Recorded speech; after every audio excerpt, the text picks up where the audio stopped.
9'lar.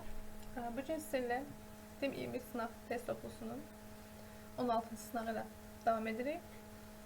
13. sualda deyir ki, luckily, hikers survived extreme weather as snow fell on them. Xoşbəxtlikdən hikers, piyadalar survived extreme weather.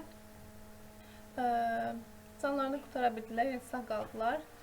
Dəhşətli havada as snow fell on them. Onların üzərinə az qar düşdü. Çünki onların üzərinə az qar düşdü. Ona görə də onlar sağ qaldılar demək istədiyi üçün orada little və very little götürəcəm. Çünki əgər çox düşsəydi artıq xoşbəxtlik olmaz deyə düşünürəm. Ona görə də 1 ilə 2 olacaq. A variantı.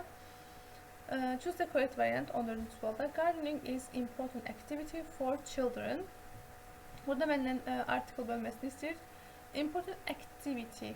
Activity fəaliyyət tək olduğu üçün burada mən article qoymalıyam və və yaxud da ən-dən istifadə etməliyəm. Gələn sifətim sait ilə başladığı üçün ən qoyacağım. İsmimiz və yaxud da onun qarşısında olan sifət. Yəni ismi təyin edən sifət də ola bilər, qarşısında fərq yoxdur. Əgər sait ilə başlayırsa ən, samit ilə başlayırsa e qoyurduq. Ona görə A variantı B variantı çıxır. Elə C variantı çıxır. Qalır, elə həmçinin Y də çıxacaq, qalacaq D variantı. Belə variantlar çıxa-çıxa da qalırmış. For children, burada ümumi uşaqlardan danışdığı üçün heç bir şey qoymuram. Artikel boşluq olur deyə D variantı qalır. Gəlin 15-ci suala baxaq. Yenə də düzgün variantı istəyir. To speak loudly in the hospital. Burada tərcümə etməliyəm. Xəstəxanada yüksək səslə, yəqin ki, danışmamalısan olmalıdır. Burada to olduğu üçün kendindən sonra to olmaz C-ni çıxıram. Cannotdan sonra to olmaz D-ni çıxıram. Qalıram don't have to, doesn't have to arasında. You şəxsi ilə don't və yaxud da have to olacağı üçün yeni də çıxıram. Doesn't have to olmaz. Qalır burada A ilə B arasında tərcümə edirəm. Eləcə orada yüksək səslə danışmamalısan olduğu üçün don't have to-nu götürürəm A variantını. B-də olsa gərək ki, yüksək səslə danışmalısan mənasını verir. Bu da ola bilməz. Əgər 15-ci sınavda dediyim kimi digər şagirdlərin düşüncəsi ilə getsəniz, yəni 2 inkar 1 təsdiqə çıxsanız, cümlə səhv olacaq. Yəni şəxslər baxmadan olunsaydı. Ona görə də bəzən tərcümə etsəniz yaxşı olar. 16-cı sual. The song was very and the singer sang it enough. Mənə sifətlə bağlı bir sual istəyir. V-dən sonra ad dərəcə olmalıdır və was-dan sonra gəldiyi üçün mən burada sifət qoymalıyam. Ona görə də birincisi nice olacaq. Nice-lə çıxıram, nice-lə çıxıram və adi dərəcədə olmalıdır. Yəni veri adi dərəcə istəyir. Nice-lə zərfli deyə deyəni çıxdım. Nice-də müqayisə dərəcəsində deyə çıxıram. Qalıram A, B, C arasında. Burada ikinci dərəcə enough verilib. Enough da adi dərəcə olduğu üçün, yəni ya sifətin adi dərəcəsi ya da zərfin adi dərəcəsi olduğuna görə more nicely artıq müqayisə olduğu üçün B-ni çıxacam.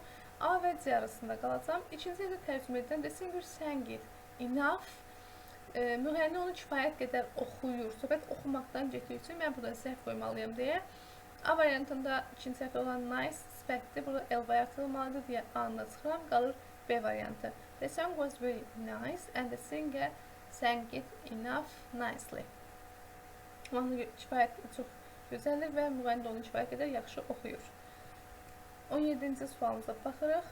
Bu tip sualların da düşmə ehtimalı çoxdur. Choose the correct variant. Düzgün variantı seçin. Reading books, kitabları oxumaq. Nəzərinizə çatdırım ki, əgər mübtədamız ing ilə və yaxud da to ilə başlayırsa, onda xəbərimiz tək olur. ING-li fəillə və yaxud to ilə başlayan xəbərlərimiz tək olur. Yəni gerundla və yaxud da məslərlə. Reading books yenə də ING ilə başladığı üçün mən burada baxmayaq ki, books cəmdir, bundan işim yoxdur. Reading hissəsinə görə xəbəri tək götürəcəm. Gives, bir də has given. 1 ilə 2-ni götürəcəm. Y variantı. Belə deyim də, feilin sonundakı S təki bildirir. Ona görə də gives götürdüm. Bəzən uşaqlar feilin nesini yaddan çıxardırlar tək olanda. Onu da cəm kimi götürürlər. Çalışın o məqamda diqqətli olun. Choose the correct variant. Düzgün variantı seçin. My grandma gives me good advice. Mənim nənəm mənə yaxşı məsləhətlər verir. I feel confused about something. Nəsə haqqında çaşanda düşün bölümdə. Yes, I feel confused. Yəni bir şey haqqında çox da düşünüb çaş-baş qalanda, çaşqın qalanda mənə məsləhətlər verir. Onda və nə olacaq deyə düşünürəm. When I feel confused about something. Mən düşünəndə, qalanda A variant olacaq. Which cansız isimdən sonra istifadə olunur və hansı şey mənasını verir. Burada hansı uyğun gəlmir. Why, niyə, nə üçün mənasını verir. Burada da tərcümə ilə uyğun gəlmir. Z şey mənasını verir. Burada yenə də uyğun gəlmir. Which-i, bunu, humu əvəzləyir. Və ya da harda mənasını verir. Yenə də tərcümə ilə uyğun gəlmir. Burada ben götürürəm. Choose the correct variant.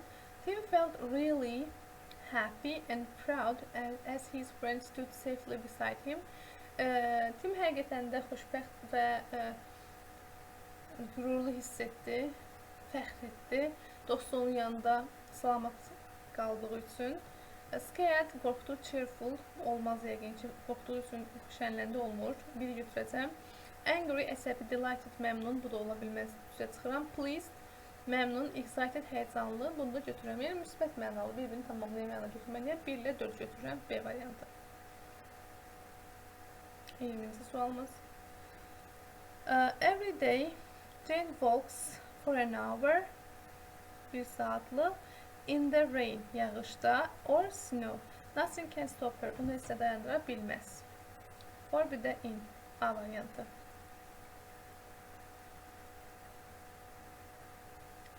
Choose the antonym of the underlined word. Altına xətt seçilmiş sözün antonimini tapın. The family decided to live in a caravan because they wanted to save money. Çünki ailə qərar verdi ki, karavanda yaşasınlar. Çünki onlar pula qənaət etmək istəyirdilər, pul yığmaq istəyirdilər. Waste dağıtmaqdır, xərcləməkdir. Elə anı götürərəm, çünki save saxlamaqsa, waste dağıtmaqdır, onun əksidir. Keep də saxlamaq, qorumaqdır. Yəni sinonimidir. Make də, make money, yəni qazanmaq mənasında olacaq. Bu da çıxır.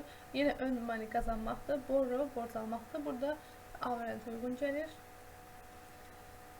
Choose the correct sentences in the passive voice. Məchul növdə olan cümlələri seçin. Məchul növümüz yəni am, is, are page, was və page, have, has, been page. Am, is, are, being page, was və being page. Yəni bunlar bizim quruluşlarımızdır. Baxıram və yaxud da modal feillə olanda arada modal feildən sonra bir sonra page-lər olmalıdır. You can take photos on the subway. Bunun məchul növü olması üçün əgər hələ tamamlıqla demirəm ümumiyyətlə. Hələ feilin məchul olması üçün can be taken olmalı deyə biri çıxıram. The change maker will be spent olmalıydı. 2 də məchul deyil çıxıram. Expensive jeans are made. Bəli. Əmizardan biri var və page'imiz var. Götürürəm. The work will be done. Will'dən sonra be və page'ini qoyub 4-də götürürəm.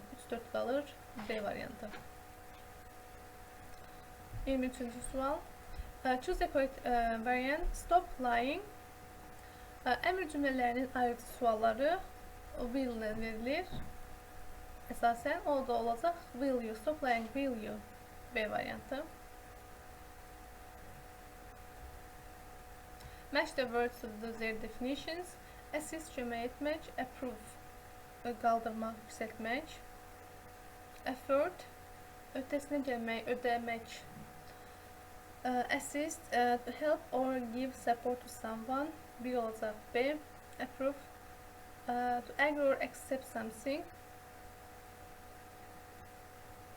Afford, have enough money to buy. A var. A. 1B 1B 2C 3A D variantı. 25-ci sualımıza da baxaq. Choose the correct pairs of synonyms. Aha, sinonimlər cütlüyünü istəyir bizdən. Attach, bərkitmək. Fasten, bərkitmək. Biri götürürəm. Cozy, rahat. Comfortable, rahat. İkini götürürəm. Award, mükafatlandırmaq. Punish, cəzalandırmaq. Bunlar antonimlər deyə düşünürəm. Trust, inanmaq, doğru şübhə etmək. Bunlar da çıxır. Whisper, aşağı səs tonuyla danışmaq, speak loudly yüksək səs tonuyla danışmaq, bu da olmaz. Elə qalır 1 və 2. Əziz 9-lar, sizə 20 və 27 suallar imtahanda uğurlar. Ümid edirəm ki, bu tip suallardan düşər və siz yaza bilərsiniz. Bizə də dəstək olmaq istəsəz əgər, kanalımıza abunə olsanız və faydalanacağını düşündüyünüz dostlarınızla bölüşsəniz, biz də sevinərik. Sağ olun, hər birinizə uğurlar.